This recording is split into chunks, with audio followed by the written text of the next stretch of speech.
What do I do when I'm broken? When I'm broken, I relish it. That's what I'm gonna do. I'm gonna use it. Because if I'm broken, then I just found my limitations. And until I know what my limitations are, how can I push them? How can I get better? But once I see it, once I feel it, once I see where I was broken, then I can attack that weakness. I can fill in that gap. I can reinforce that breach. If you break, it means it's time to fortify your will to make it stronger. There's all kinds of different ways to break. You can break physically, you can break mentally, you can break your heart, you can break your spirit, and none of those are fun, and all of those are gonna leave a mark.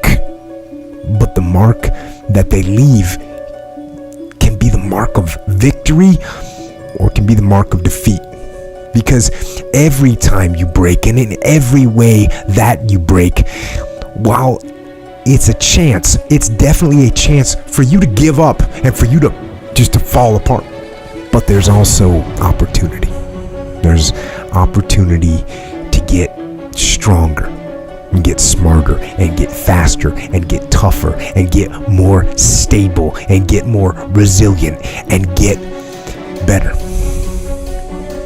When you break, you have the opportunity to show the world, the whole world, what you are really made of.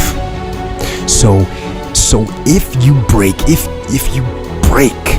the fight isn't over. In fact, if you break, the fight is just beginning.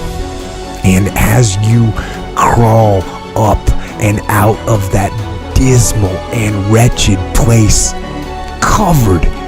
you're covered in blood and sweat and dirt and filth as you rise above what you were, and as you take the form of who you are supposed to be, you will see that in the very act of standing up, in the very act of fighting on, you will become and you will remain unbroken. I'm not saying to put yourself down. I'm saying listen to the truth. And the truth isn't in the 20%. The truth is in this other part of your brain saying, look, man, you're wasting a bunch of percentage here. We have 80 more percent that we're not tapping into, because in this other 80% is suffering, pain, failure, self-doubt, darkness, and then a whole bunch of light. But to get to this light, you gotta go through all of this shit. So a lot of us know that. I can get over here, but over here, man, this is much better, because I gotta go through this journey that is not fun. This from 20 to 100%, this shit in between is not fun. So we decide to live over here. So everybody goes, how do you do that? You know exactly how to do that. You know exactly, it's not a magic trick. There's nothing I talk about in that book that's a magic trick.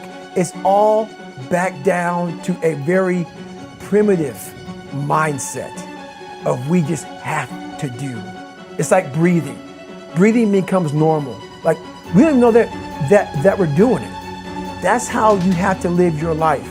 When that alarm clock goes off at 4 or 5 in the morning, your mind says no. You just say, this is what we do. It's what we do now.